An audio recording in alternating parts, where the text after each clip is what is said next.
আচ্ছা, ধামাল 4-এর যে মানে ধামাল 4-এর কথা বলতেছে, ঠিক আছে?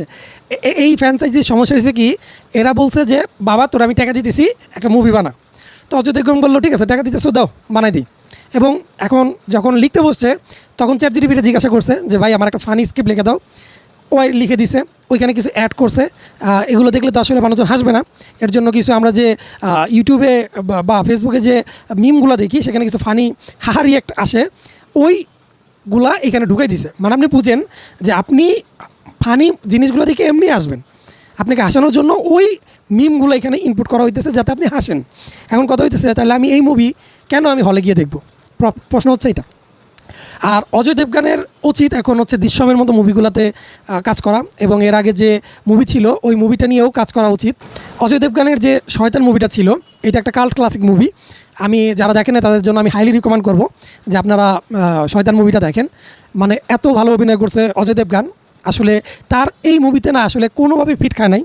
মুভির যে ডায়লগগুলো ছিল এগুলোও যখন আপনি দেখবেন, হাসি তো পরের কথা, আপনি বন্ধ করে দিবেন। মানে আপনার লাইফ থেকে 2.5 ঘন্টা নষ্ট করার কোনো মানে হয় না এই বালসাল দেখার থেকে। কারণ হচ্ছে যে মানে ফাইজলামি করেন ভালো কথা, যেগুলো দেখে মানুষ আসবে। এখন এর থেকেও ফানি কন্টেন্ট আপনি ফেসবুক রিলসে পাবেন, ইউটিউব রিলসেও পাবেন। তাহলে আপনি কেন এই ধরনের মুভি দেখবেন? নাম্বার 1। আর নাম্বার 2 হচ্ছে যে আপনি মুভি দেখতে গেছেন, মুভি দেখবেন কেন? আপনি হয়তো জানেন যে ধামাল মানে হচ্ছে ফানি মুভি। এখন ফানি মুভিতে যদি ফানি না থাকে তাহলে এটা কিসের মুভি হলো? সেই আগের পুরাতন পেঁচাল যে তারা একটা মানে গুপ্তধনের ম্যাপ পাইছে, এবং সেই গুপ্তধনের ম্যাপ দিয়ে তারা এখন যা ইচ্ছা তাই করবে।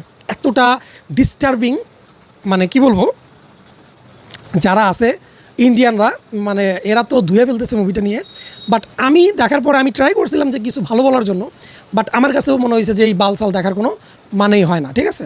কারণ কোনো লজিক নাই। লজিক বাদ দেন, ধরেন ফানি মুভিতে কিসের লজিক? কিন্তু তারপরে যখন দেখবেন যে অজয় দেবগান 2টা জেটের উপর, মানে ওই যে বোট জেট যেগুলো আছে, যেগুলো ওই যে সমুদ্রে চলে, 2টা জেটের উপর 2 পা ফাঁক করে দিয়ে সে জাহাজের উপর আসতেছে। এগুলো 2010-এ হইলে মানুষ মজা পাইতো, এখন আর এগুলো দেখে মানুষজন মজা পায় না। আর আপনি বালসাল মুভি বানাবেন, ভেরি গুড, বাট বালসাল মুভি বানানোর আগে চিন্তা করার দরকার ছিল যে এই মুভিটা মানুষ দেখবে কি না। মানুষ তো দেখবেই না, মানুষ আরও গালাগালি করতেছে। বাংলাদেশের ওই যে একজন আসিল না নায়ক, যে কি রাজ ভাই না কি ভাই, ঠিক আছে, আদনান আতিক ভাই, ওই আদনান আতিক ভাইয়ের মুভির একটা ক্লোন এখানে বানানো হয়েছে।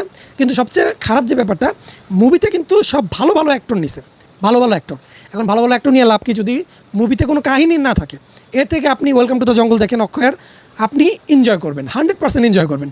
যারা ওয়েলকাম টু দ্য জঙ্গল নিয়ে 0 রিভিউ রাখছিল, মানে 0 কী বলবো এক্সপেকটেশন রাখছিল, তাদের এক্সপেকটেশন হাই হয়ে গেছে। বাট ধামাল 4-এ সে এক্সপেকটেশন মাইনাসে চলে গেছে। সো বুঝতেই পারতেছেন কী পরিমাণ ক্রিঞ্জ একটা মুভি। মুভিতে আমি -পয়েন্ট দিব, 5-এর মধ্যে মাইনাস দিব।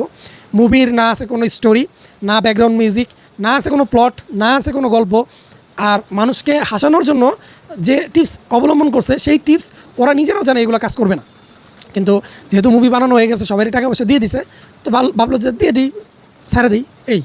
সো এর বেশি কিছু বলে আসলে পচাইতে ইচ্ছা করতেছে না।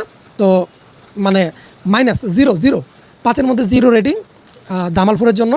আর মুভি টু ভার্সের সাথেই থাকবেন, কারণ আপনার 2.5 ঘন্টা আমি বাঁচিয়ে দিলাম, ঠিক আছে?